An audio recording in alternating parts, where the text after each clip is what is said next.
으로 사랑합니다.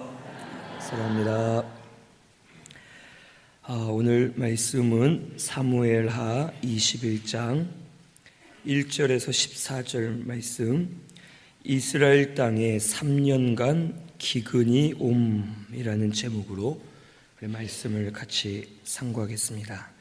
이 21장 말씀은 시간의 순서대로 기록된 말씀이 아니고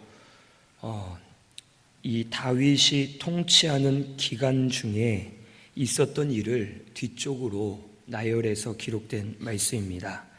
그렇기 때문에 혹 압살롬이 죽고 또 반역자 세바가 죽은 이후에 일어난 일이라고 보기보다는 다윗이 통치하던 기간 중에 일어난 내용이다라는 것을 알고 우리가 말씀을 같이 상고하면 되겠습니다.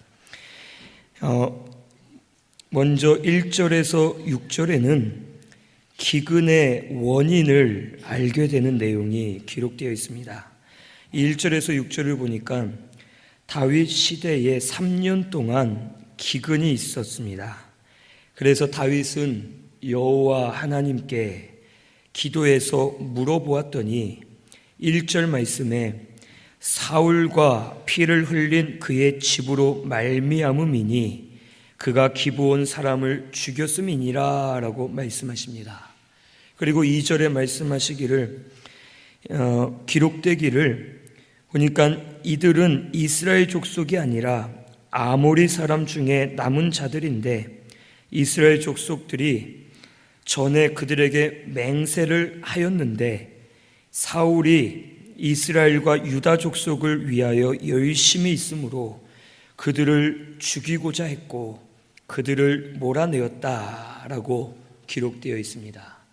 이게 무슨 말이냐면 이 여호수아 9장에 있는 말씀을 가지고 이 여호와께서 말씀하시는 겁니다. 여호수아 9장에 보면 이스라엘 백성들이 이제 가나안으로 들어가서 제일 먼저 여리고성을 점령하고 그리고 아이성을 한 번 실패했지만 그 다음에 하나님의 도우심으로 점령하게 됩니다. 그리고서는 이제 가나안 땅 정복 전쟁을 해야만 합니다. 이스라엘 백성들은 하나님의 명령이 너희들은 가나안 땅에 들어가면 가나안에 있는 7 족속을 하나도 남김없이 진멸하라 라고 하십니다. 그래서 이 이스라엘 백성들은 가나안 7 족속을 진멸하기 위해서 전쟁을 준비합니다. 그런데 이 가나안 족속 중에 이 기브온 사람들이 있었습니다. 아모리 족속 가운데 이 기브온 사람들이 자기들이 이스라엘 백성들과 싸워봤자 이미 여리고가 함락이 됐고 아이성이 함락이 됐던 소식을 다 들었던 터라 이제 우리 7 족속은 이스라엘과 싸워봤자 승산이 없다. 우리는 싸워봤자 죽을 수밖에 없다라고 생각을 하고 7 족속이 연합을 해서 이스라엘에게 대항하려 할 때에 이 기브온 족속은 이제 거짓으로 이스라엘 백성들을 찾아갑니다. 찾아가면서 이들이 어떻게 하였느냐면 가지고 있는 음식을 담은 주머니 또 자기들이 입고 있는 옷 이런 모든 것을 아주 낡은 것들로 입고 낡은 물건을 몸에 지닙니다. 그리고 그들이 이스라엘 백성들에게 가서 말하기를 우리는 가나안 족속이 아니라 우리는 저기 멀리 원방에서 왔다. 멀리서 온 사람들이다.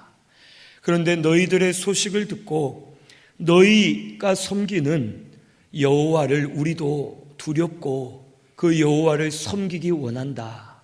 그러니 우리와 화친을 맺자라고 거짓으로 속입니다. 만약에 자기들이 가나안 족속인 것을 알면은 이스라엘 백성들은 절대 이 기브온 사람들과 화친을 맺을 수가 없습니다. 하나님의 명령은 진멸하라 했기 때문에 이들이 가나안 족속이다라고 말하면 안 되기 때문에 멀리서 왔다라고 이스라엘을 속이고 여호수아를 속이게 되었습니다. 그때 여호수아는 실수한 것이 하나님께 이것을 기도하면서 물어봐야 됐는데 물어보지도 않고 그들에게 속아서 그들과 화친의 언약을 맺습니다. 너희들은 어떤 일이 있어도 절대 건드리지 않겠다. 무슨 일이 있어도 기브온 사람들은 죽이거나 해하지 않겠다라는 언약을 하게 되었습니다.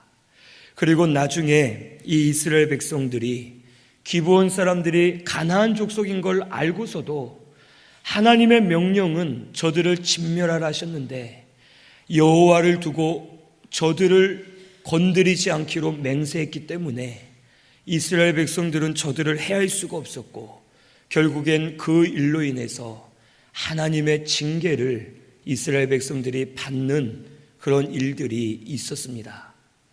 하지만 이 기브온 사람들이 속여서 맹세를 하게 했고 또 이스라엘 백성들이 모르고 했지만 어찌하든 간에 하나님 앞에 한 언약이기 때문에 이 언약은 유효합니다. 그런데 사울이 왕이 된 이후에 이스라엘 족속과 유다 족속에게 잘 보이기 위해서 자기의 유익을 위해서 이 기브온 사람들을 몰아내고 죽이는 일들이 있었습니다. 그래서 하나님께서는 사울이 범한 그 죄가 이제 언약을 어기고 하나님의 언약을 무시한 죄가 되었기 때문에 이 이스라엘 땅에 3년간 기근이 오도록 저들을 징계하셨던 것입니다. 그래서 다윗이 하나님께 물어볼 때에 사울이 기브온 족속을 죽이고 몰아냈기 때문에 그것은 곧 언약을 어긴 것이고 언약을 어긴 것은 여호와를 무시한 것이다 라고 말씀하시면서 그것에 대한 징계로 기근이 왔다라는 것을 말씀해 주셨습니다. 우리가 이 말씀을 통해 꼭 알아야 될 것은 여호와 앞에 하나님 앞에 언약한 것은 반드시 우리가 지켜야 된다라는 것을 오늘 우리는 기억해야 되겠습니다. 우리 에스겔 17장 18절에서 19절 말씀 같이 찾아보겠습니다. 에스겔 17장 18절에서 19절 말씀. 에스겔 17장 18절에서 19절 말씀, 구약성경 1174페이지에 있습니다. 같이 봉독합니다. 그가 이미 손을 내밀어 언약하였거늘 맹세를 업신여겨 언약을 배반하고 이 모든 일을 행하였으니 피하지 못하리라. 그러므로 주 여호와의 말씀이니라. 내가 나의 삶을 두고 맹세하노니 그가 내 맹세를 업신여기고 내 언약을 배반하였은즉 내가 그 죄를 그 머리에 돌리되. 아멘. 즉 이 말씀처럼 여호와 앞에 하나님과 언약한 것, 그리고 하나님 앞에서 사람과 언약한 것, 이 언약한 것은 절대로 어기면 안 되고 그것을 반드시 지켜야 된다라고 말씀하십니다. 이것을 어길 때에는 여호와께서 그 죄값을 어긴 자에게 물을 것이다 라고 말씀해 주셨습니다.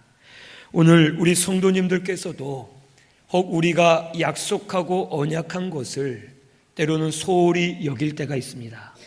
하나님을 향해서도 은혜를 많이 받을 때에는 하나님, 제가 이렇게 하겠습니다, 저렇게 하겠습니다, 제가 이렇게 주를 위해 살겠습니다 하고서 우리가 스스로 하나님께 언약을 할 때가 있습니다. 그리고 사람과의 관계에 있어서도 하나님 앞에서 이것은 내가 진짜 진실하다, 이것은 내가 꼭 하겠다, 이것은 아니다 하면서 언약을 할 때가 있습니다. 하지만 그 언약한 것을 우리가 잊고 있거나 그 언약을 어겨서는 절대로 안 된다라는 것을 오늘 이 시간 꼭 기억하시기를 바랍니다. 하나님 앞에 서원한 것도 언약이고 그 언약은 반드시 하나님 앞에 지켜드려야 됩니다. 그것을 바로 지켜드리지 못하면 결국에는 죄의 값을 하나님께서 물으신다라는 것을 아시고 하나님 앞에 언약한 것들, 또 사람과 언약한 것들도 하나라도 빠짐없이 온전히 잘 지켜드리고 잘 이루어드리는 우리 모든 성도님들이 되어야 할 줄로 믿습니다. 그리고 우리는 특별히 함부로 언약을 하거나 맹세해서는 안 될 줄로 믿습니다. 우리 마태복음 5장 33절에서 37절 말씀 같이 찾아보겠습니다. 마태복음 5장 33절에서 37절입니다. 같이 봉독합니다. 또 옛 사람에게 말한 바 헛맹세를 하지 말고 내 맹세한 것을 주께 지키라 하였다는 것을 너희가 들었으나 나는 너희에게 이르노니 도무지 맹세하지 말지니 하늘로도 하지 말라 이는 하나님의 보좌임이요 땅으로도 하지 말라 이는 하나님의 발등상임이요 예루살렘으로도 하지 말라 이는 큰 임금의 성임이요 내 머리로도 하지 말라 이는 내가 한 터럭도 희고 검게 할 수 없음이라 오직 너희 말은 옳다 옳다 아니라 아니라 하라 이에서 지나는 것은 악으로부터 나느니라. 아멘. 이 말씀에 보면 함부로 맹세하지 말라라고 하십니다. 그 이유는 하늘은 하나님의 보좌고 땅은 하나님의 발등상이고 예루살렘은 큰 임금의 성이다. 즉 너의 것은 하나도 없고 내가 스스로 바꿀 수 있는 것은 없다. 하물며 내 머리로도 하지 말라. 이는 내가 한 터럭도 희게 하거나 검게 할 수 없지 않느냐라고 말씀하십니다. 즉 사람은 연약하고 힘이 없기 때문에 이 세상의 그 무엇도 우리의 뜻대로 바꾸거나 변화시킬 수가 없습니다. 그렇기 때문에 한번 맹세했는데 혹 내가 잘못 깨달았거나 아니면 맹세했지만 그 일이 바뀌어 버리면 그것을 돌이킬 수 없다는 것입니다. 그래서 오직 옳다 옳다 아니다 아니라 하라 이에서 지나는 것은 악으로부터 난다라고 말씀하십니다. 즉 우리가 모든 일을 할 때에 옳은 것은 옳습니다 아닌 것은 아닙니다라고 말하면서 그대로 따라갈 수 있어야 됩니다. 그런데 만약 맹세를 했으면 옳은 것을 옳지 않은 것으로 내가 맹세했으면 그것이 옳은 것임을 깨달았어도 옳다라고 말할 수가 없습니다. 그 이유는 맹세했기 때문에 옳은 것을 옳다 할 수 없고 혹 아닌 것을 아니라 할 수 없기 때문에 결국 이것을 지나치는 것은 악에서 난다. 내 마음속에 맹세한 것이 하나님보다 더 높아져서 맹세함으로 인해서 하나님의 말씀을 오히려 거스르고 따라가지 못하는 그런 죄가 일어난다라는 것을 우리에게 말씀해 주십니다. 그렇기 때문에 차라리 맹세하지 않는 것이 책임질 필요도 없고 혹 옳은 것이라 생각했지만 아니면 아니다 하고 따라갈 수 있고 아니다라고 생각했지만 옳다면 옳다 하고 따라갈 수 있기 때문에 함부로 맹세하지 말고 맹세하지 않은 채로 사는 것이 가장 좋다라는 것을 우리에게 가르쳐 주십니다. 오늘 우리 성도님들께서도 함부로 맹세하거나 언약하지 마시고 항상 모든 것은 언제든지 바뀔 수가 있다. 하나님이 맞다 하시면 맞는 거고 하나님이 틀리다 하시면 틀린 거다.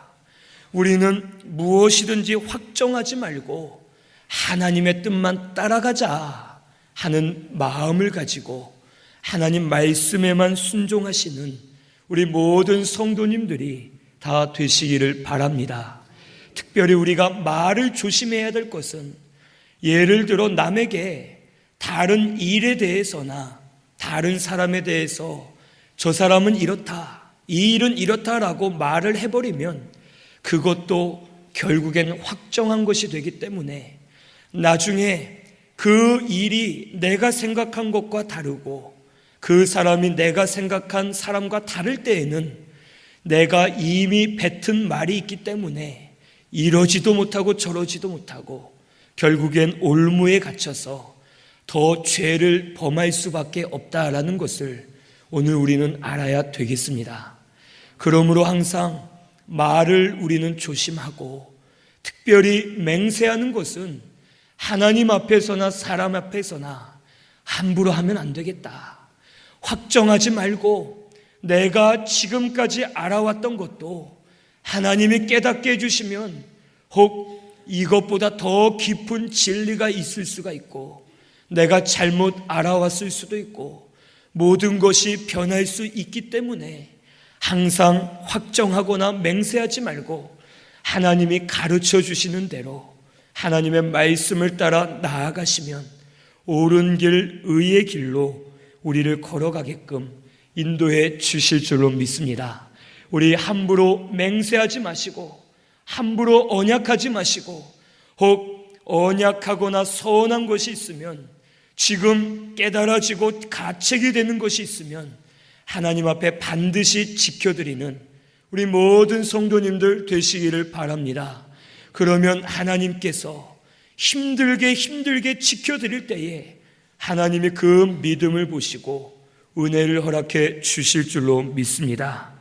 이 사울은 열심히 있어서 이스라엘과 유다 족속을 위해 기브온 사람들을 죽였습니다. 사울의 이 열심은 잘못된 열심이었습니다. 우리가 열심히 하는 것 좋습니다. 아주 좋습니다. 열심히 하는 것 좋지만 열심히 하는 것보다 저도 어릴 때부터 원로 목사님에게 배우기로는 잘하고 열심히 하는 것보다 어떻게 하라 그러셨어요?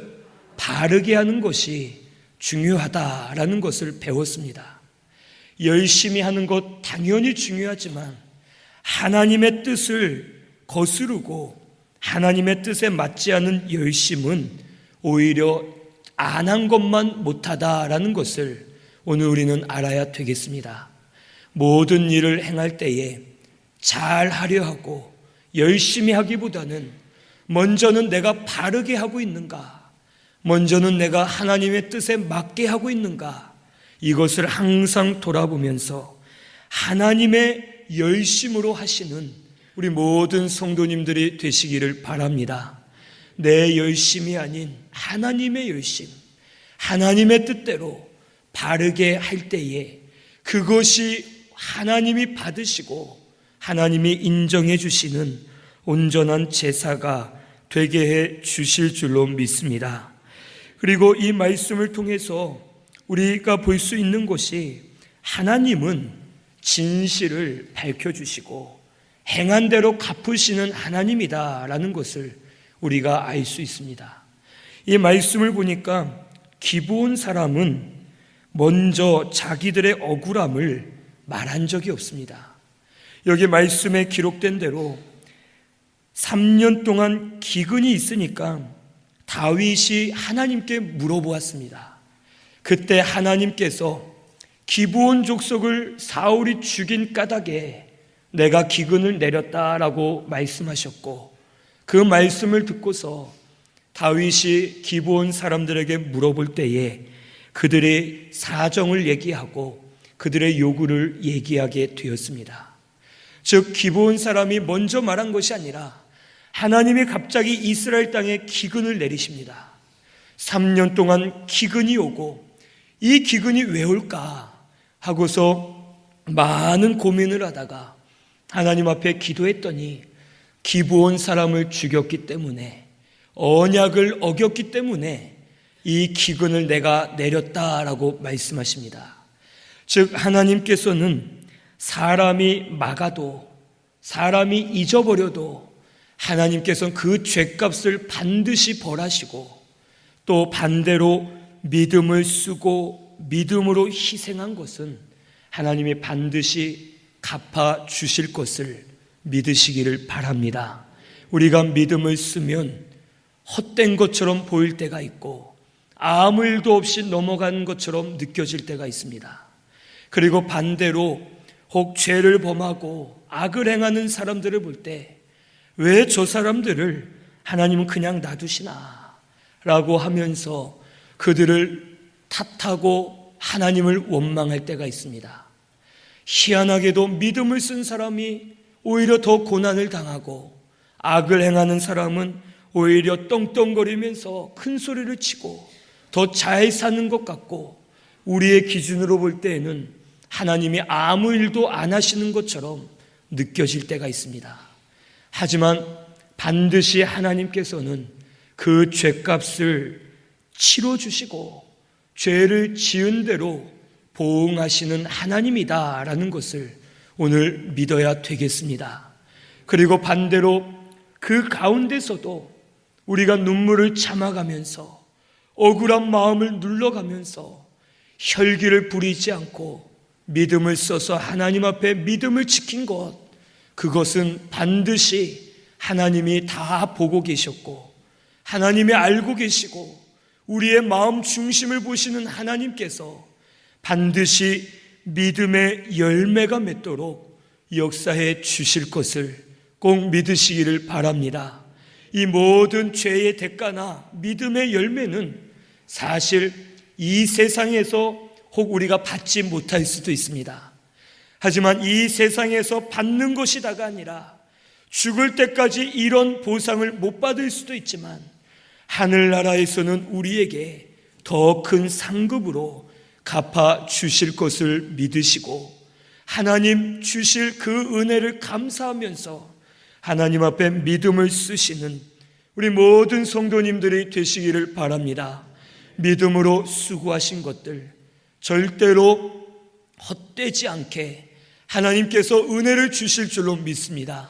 믿음으로 힘쓰시고 믿음으로 눈물을 흘리면서 주를 위해 살았던 것은 주님이 다 알고 계시는 것을 위로받으시고 더 믿음으로 힘쓰시는 우리 모든 성도님들 다 되시기를 바랍니다.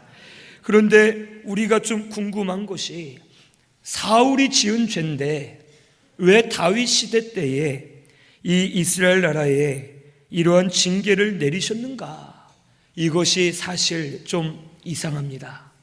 사울이 지은 죄면 사울에게 벌을 내리셔야 될 텐데 왜 다윗이 통치할 때 벌을 내리시는가?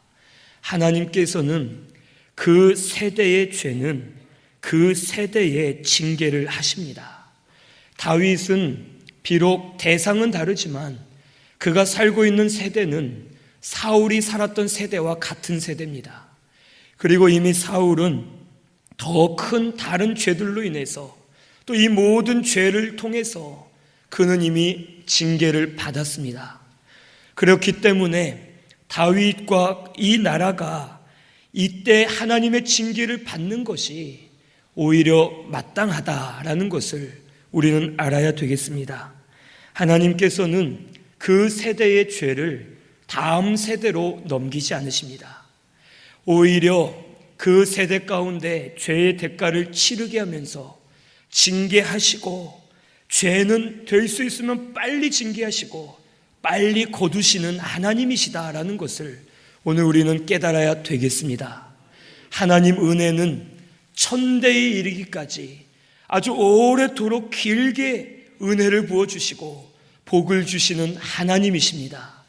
하지만 징계는 될 수 있으면 짧게, 될 수 있으면 그 사람에게 맞게끔 주시고 빨리 거두시고 될 수 있으면 긍휼을 베풀어 주시는 여호와 하나님이시다라는 것을 오늘 꼭 믿고서 우리 은혜의 긍휼을 베풀어 주시는 그 하나님을 감사하고 찬송하는 우리 성도님들 되시기를 바랍니다. 7절에서 9절에는 이제 그 전에 보면 이 기브온 사람들은 이제 다윗이 물어볼 때에 이 다윗에게 말하기를 우리 사이의 문제는 4절에 은금에 있지 않고 이스라엘 가운데서 사람을 죽이는 문제도 우리에게 있지 않습니다. 이 모든 것은 하나님께 달려있고 왕에게 있습니다 라고 말합니다. 그때 왕이 너희가 말하는 대로 내가 하겠다라고 대답을 해줍니다. 그때에 기브온 사람들이 말하기를 그러면 6절에 사울의 자손 7사람을 우리에게 내주소서. 사울의 고을 기브아에서 7명을 목을 메어 죽이겠습니다 라고 말합니다. 그리고 나선 7절에서 9절에 보니까 이제 다윗이 7명을 내어줍니다. 그리고 기브온 사람들은 이 7사람을 동시에 목을 매달아 죽임으로 인해서 자기들의 원한을 갚는 그런 일들이 일어나게 됩니다. 그런데 이 7절에서 9절에 보니까 7사람을 선별하는 데 있어서 조금 다른 면이 보입니다. 7절에 보면 다윗과 요나단 사이에 맹세한 것이 또 있었습니다. 내가 너를 지켜주고 긍휼을 베풀고 너의 자손들에게 은혜를 베풀겠다라고 서로가 언약을 한 것이 있습니다. 그 언약을 다윗이 기억하고 요나단의 아들 무비보셋은 아꼈다라고 기록되어 있습니다. 사울의 자손 중에 사실은 제일 먼저는 사울의 아들인 무비보셋이 끌려가서 죽어 마땅한 그런 아들의 위치에 있었습니다.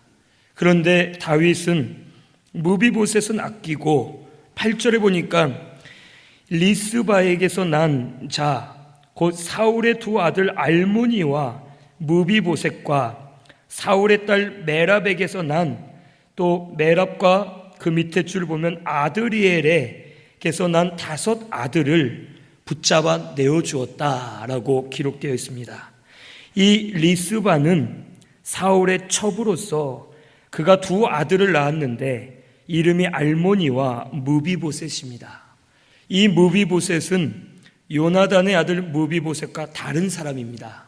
이름은 같지만 이는 리스바의 아들이었고, 그리고 사울의 딸 이 메랍은 처음에 사울 왕이 다윗에게 너의 아내로 주겠다라고 약속을 했다가 다윗이 거절함으로 인해서 이 메랍을 아드리엘에게 주게 되는 일이 있었습니다. 그래서 이 메랍과 아드리엘이 사이에서 난 5 아들 총 7명을 이제 내어주게 되었고, 이들이 결국에는 죽임을 당하는 일들이 일어나게 되었습니다. 이 무비보셋을 제외시킨 것은 다윗은 맹세를 지키기 위해서 이 무비보셋을 제외시켰습니다. 오늘 우리가 잘못된 것을 바로잡으려고 또 다른 맹세를 어기거나 잘못된 일을 행해서는 안 되겠습니다. 맹세를 바로잡기 위해서 또 다른 맹세를 어기는 것은 잘못된 것이고, 모든 맹세가 다 중요한 것임을 깨닫고서 모든 것을 지키는 선에서 잘못된 것을 바로잡아 나아가는 것이 가장 우리에겐 중요하다라는 것을 오늘 이 시간 깨달으시기를 바랍니다. 우리는 때로는 큰 것을 위해서 작은 것은 희생시킬 때가 있습니다.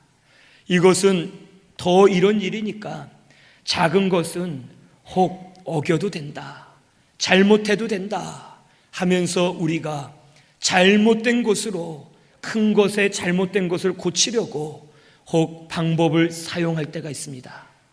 하지만 그것도 우리는 항상 조심하고 모든 일을 바르게 하면서 하나님의 뜻대로 하는 것이 우리에겐 가장 중요하다라는 것을 깨닫고서 항상 바르게 하려고 힘쓰시는 우리 모든 성도님들 되시기를 바랍니다. 다윗은 이때에 잘못을 했습니다. 무엇을 잘못했느냐? 기브온 사람들에게 너희들 무엇이든지 말해라 라고 하는 것이 아니라 이런 일로 인해서 미안하다, 내가 여호와께 여쭈어 보고 너희들의 원한 풀 수 있는 방법을 알려주마 하고서 먼저는 하나님께 물어봤어야 됩니다. 그런데 그는 물어보지 않고 하나님의 뜻은 구하지 않고 기브온 사람들에게 먼저 물어보고 결국엔 그들의 요청대로 7명을 내어주고 7명을 희생시키는 일들이 일어나게 되었습니다. 하나님은 생명을 귀하게 여기시는 분이십니다. 하나님은 절대로 7명을 죽여가면서까지 저들의 원한을 풀어주시는 그런 분이 아니라 하나님께 여쭈어 봤으면 오히려 더 좋은 방법으로 하나님께서 가르쳐 주시고 사람들의 마음을 감화시키셔서 모든 일이 바르게 풀어지도록 은혜를 허락해 주셨을 것입니다. 그런데 다윗은 물어보지 않고 기브온 사람들에게만 물어봤다가 결국에는 7명이 희생을 당하는 그런 일이 일어나게 되었습니다. 그리고 또한 다윗의 잘못된 것은 아버지의 죄를 그 아들이 담당치 않는다라는 말씀을 결국엔 어기게 된 것입니다. 우리 말씀 한 절 더 찾아보겠습니다. 에스겔 18장 19절에서 20절 말씀입니다. 에스겔 18장 19절에서 20절 말씀. 구약성경 1175페이지에 있습니다. 에스겔 18장 19절에서 20절 같이 봉독합니다. 그런데 너희는 이르기를 아들이 어찌 아버지의 죄를 담당하지 아니하겠느냐 하는도다. 아들이 정의와 공의를 행하며 내 모든 율례를 지켜 행하였으면 그는 반드시 살려니와 범죄하는 그 영혼은 죽을지라. 아들은 아버지의 죄악을 담당하지 아니할 것이요 아버지는 아들의 죄악을 담당하지 아니하리니 의인의 공의도 자기에게로 돌아가고 악인의 악도 자기에게로 돌아가리라. 아멘. 이 아버지의 죄를 아들이 담당하지 않게 하시고 아들의 죄를 아버지가 담당하지 않게 하신다라고 말씀하십니다. 즉 자기의 죄는 자기가 담당하도록 하나님께서는 하십니다. 만약에 아버지의 죄를 아들에게 담당시키는 것은 하나님의 공의에 어긋난 것입니다. 자기가 죄를 지었으면 자기가 죄를 당해야 됩니다. 죄의 값을 받아야 됩니다. 그런데 혹 일어날 수 있는 일은 한 가족 안에서 아버지가 자기의 죄로 아버지 자신이 징계를 받았지만 그 징계받은 그 이후에 그것에 대한 영향으로 인해서 가족들이 혹 힘들어하거나 어려움을 겪는 경우들은 있습니다. 하지만 그렇다 해서 아버지의 죄로 자녀들이나 가족이 벌을 받거나 혹 한 사람의 죄로 모두가 벌을 받는 것이 아니라 그 사람의 죄는 그 사람에게만 하나님이 갚으신다라는 것을 오늘 우리가 알아야 되겠습니다. 하지만 그 사람이 징계를 받음으로 인해서 그 사람의 연약해짐으로 인해서 결국에는 주위의 사람들에게도 영향을 끼치면서 어려움을 줄 수 있다라는 것을 오늘 우리는 알고서 자기의 죄는 자기가 짊어지고 하나님 앞에 나아가 회개하면서 믿음으로 바로 서는 우리 모든 성도님들 되시기를 바랍니다. 10절에서 14절에는 이제 다윗이 모든 일을 바로 잡는 일이 나타납니다. 이 10절에서 14절을 보니까 리스바가 굵은 배를 가져다가 자기를 위해 바위 위에 펴고 곡식 배기 시작할 때부터 하늘에서 비가 올 때까지 시체를 지킵니다. 이 리스바의 입장에서는 참 억울합니다. 자기의 남편 사울도 죽었고 이제 자기의 아들들도 아무 이유 없이 죄가 없는데 내어주어 목을 메어 죽게 되었고 더구나 성에서 사람들이 다 보는 앞에 목이 메어져서 시체를 치울 수도 없게 아주 비참하고 저주스럽게 죽임을 당했습니다. 이 리스바는 이것은 올바르지 않습니다. 죽인 것도 옳지 않고 이렇게 목을 매달아 시체를 거두지도 못하게 놔두는 것도 올바르지 않습니다 하고서 그녀는 시체를 지키면서 이제 그곳에 있을 때에 이 모든 것이 다윗에게 알려지고 다윗은 결국 그녀를 통해 깨닫게 됩니다. 내가 실수했구나. 하나님께 여쭈어보고 더 좋은 방법을 찾았어야 되는데 내가 기브온 사람들의 말을 듣고 무고한 저들을 죽게 만들었구나 하고서 회개를 많이 하고 어떻게 하는 것이 옳은 것인지를 기도하면서 그는 이제 사울과 요나단의 뼈까지 다 가지고서 이제 이 7 아들들의 뼈를 가지고 베냐민 땅 셀라에서 그의 아버지 사울의 아버지 기스의 묘에 모두 아주 잘 장사를 치러주는 일들이 일어나게 됩니다. 무슨 말이냐면 이 사울과 요나단의 뼈는 야베스 사람들의 땅에 묻혀 있었습니다. 이 야베스 사람들은 사울이 죽은 후에 그에게 은혜를 받은 일이 있어서 그들의 사울과 요나단의 시체를 가져다가 자기들의 그 땅에 있는 로뎀 나무 아래에 이 두 사람의 시체를 장사해 주었습니다. 결국에는 이 사울과 요나단은 자기 고향에 묻히지 못했습니다. 그래서 다윗은 7 아들뿐만 아니라 사울과 요나단의 뼈까지 자 생각해서 그 모든 것을 가져다가 이제 베냐민 땅 셀라에 있는 사울의 아버지 기스의 묘에 잘 장례를 치러주고 장사할 때에 14절 마지막에 보면 그 후에야 하나님의 그 땅을 위한 기도를 들으셨다라고 기록되어 있습니다. 다윗이 올바르게 모든 일을 처리했을 때에 그때서야 하나님이 기도를 들으시고 그 땅에 기근을 거두어 주시고 은혜를 베풀어 주셨습니다. 다윗이 바로 할 수 있었던 것은 이 리스바가 그가 충고를 해주고 항의를 하면서 옳은 것을 말할 때에 다윗이 깨달을 수가 있었습니다. 다윗은 밧세바를 범했을 때에도 자기 죄를 깨닫지 못했는데 나단 선지자의 책망을 듣고 그는 깨달아 자기 죄를 뉘우쳤습니다. 오늘 한 사람이 바르게 하면 그 사람을 통해서 모든 이들이 살아나는 역사가 일어나게 될 것을 오늘 우리는 알아야 되겠습니다. 특별히 교회는 다수결의 원칙으로 하는 것이 아니라 혹 모두가 잘못된 길로 가도 한 사람이 하나님 앞에 바로 설 때에 그 사람을 통해서 하나님의 뜻이 이루어지고 하나님의 영광이 드러날 수 있다라는 것을 오늘 우리는 알아야 되겠습니다. 항상 교회는 인본주의나 다수결의 원칙이 아니라 하나님주의, 말씀 중심, 신본주의가 되어서 하나님의 뜻에 합당한 길로 걸어가는 우리 신순교회가 되시기를 바랍니다.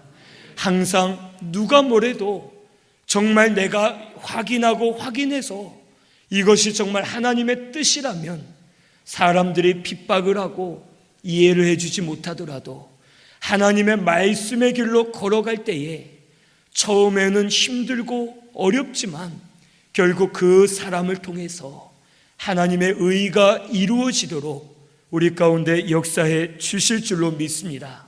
우리는 대세를 따르는 것이 아니라 하나님의 말씀을 따르는 교회가 되어야 할 줄로 믿습니다. 세상의 풍조를 따르는 것이 아니고 다른 교회들 다 합니다, 다른 사람들 다 합니다 하면서 하는 것이 아니라 다른 교회들이 다 해도 다른 사람들이 다 해도 이것이 정말 하나님이 기뻐하시는 일이냐 아니냐를 따져보고 기도하면서 하나님의 뜻대로 바르게 행하는 우리 모든 성도님들이 다 되시기를 바랍니다. 그럴 때에 하나님께서 저들의 기도를 들으시고 기근을 멈추어 주신 것처럼 올바르게 하는 성도의 기도를 들으시고 기도를 응답하시면서 은혜의 역사가 일어나도록 인도해 주실 줄로 믿습니다.